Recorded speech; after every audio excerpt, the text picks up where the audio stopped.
have our fix.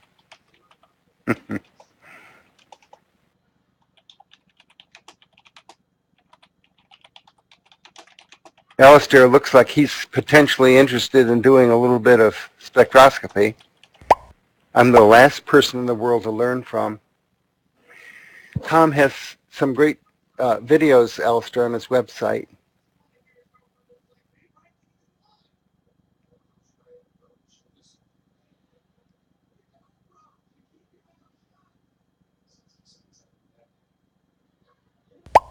It's amazing that we're able to do all this now with a blaze diffraction grating and a beautiful CMOS camera with 3.8 micron pixels. It's just in the sensitivity of it all. It's unbelievable. 10 years ago, you'd not be able to do this.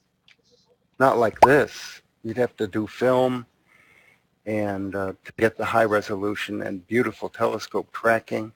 I just have a azimuth scope out in the backyard. I don't even have a German equatorial mount.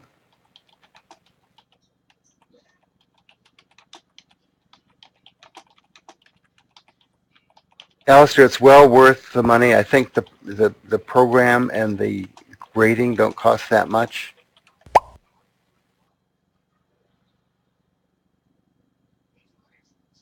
You know that, Alistair, that's an interesting question. I have not seen any effect on it of light pollution on these spectra yet. You know, when I would worry about that would be if the background signal were a sizable portion of my initial spectrum that I was imaging, but that's certainly not the case here. The background is absolutely black.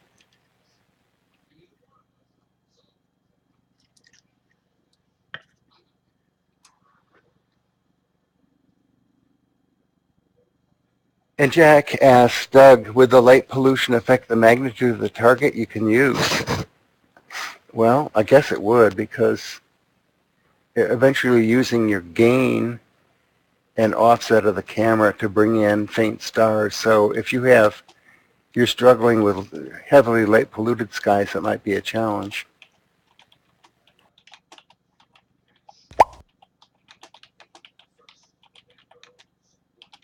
But you know, they say that when you magnify and you focus just in a star, that the brightness of the star is not much, its visibility actually improves.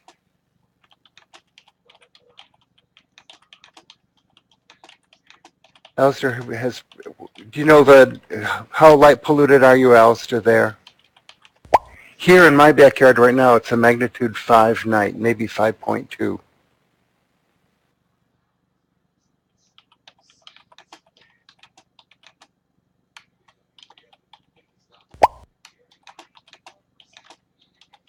And there's a full moon out tonight.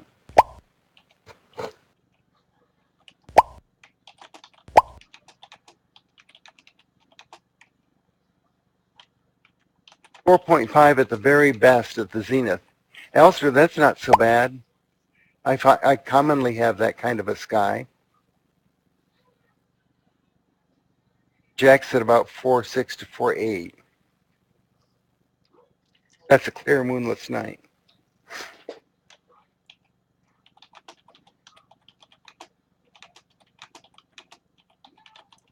Yeah, I keep track of the sky here with my sky quality meter. That's a really nice device. It's been very helpful.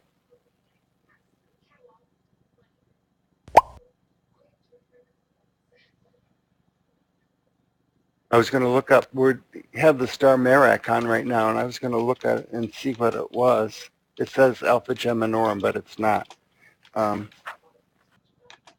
many things to change.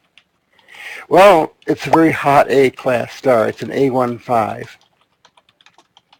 Very similar to Vega.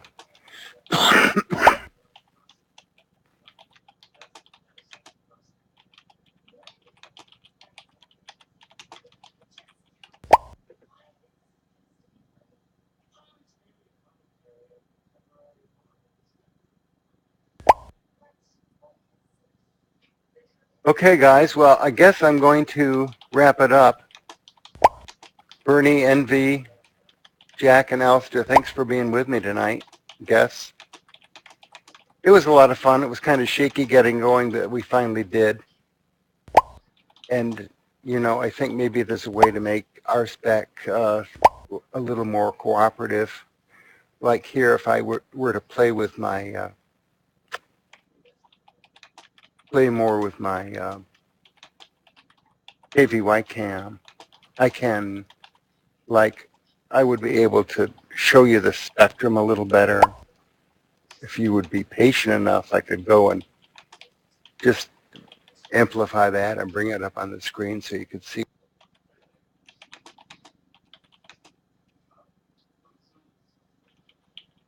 Now you can see those orange lines that delimit the boundaries of the region that I was looking at.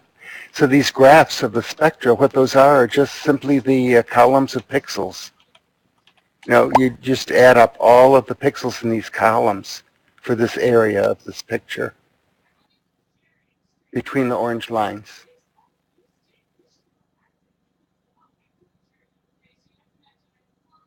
See, those are the columns.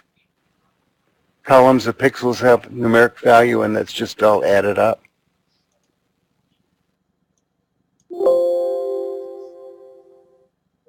In the middle of this, somewhere over on this side, should be the spectrum.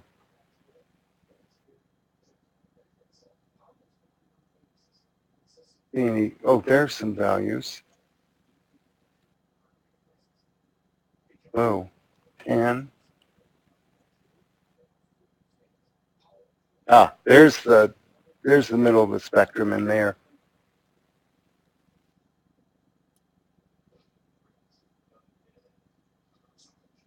So if you just added up all the column values for the pixel values and made a graph of it, that's what this curve is.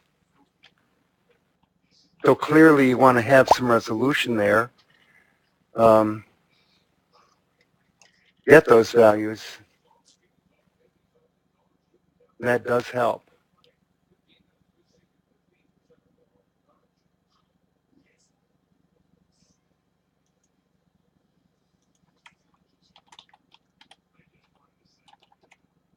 Yeah, that's that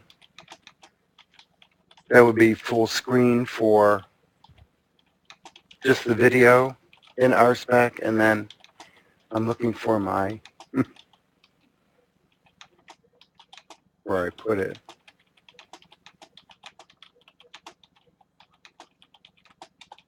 Here it is. So select area. So I could also move this over and pick in the graph in RSpec, which was kind of in here,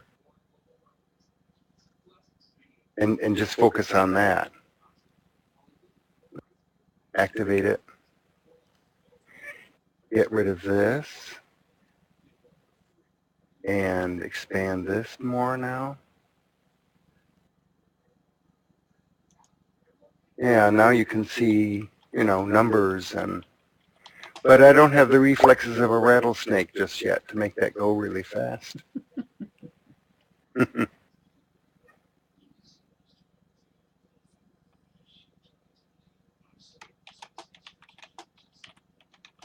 Tom sent me an email about resolution.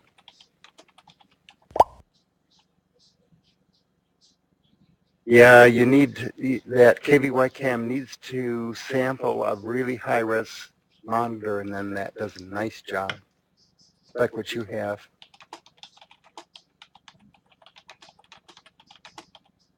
Jack, do you have the KVY cam operating on your big curved monitor, that high-res monitor?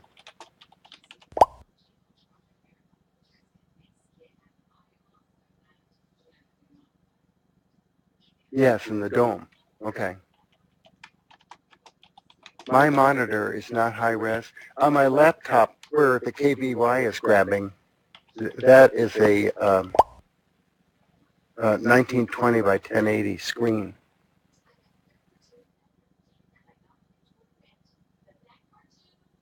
Yeah. So if you're grabbing a big piece of real estate on that 34-inch think of the resolution you're capturing. Of course, you need a lot of processing power to Wi-Fi that.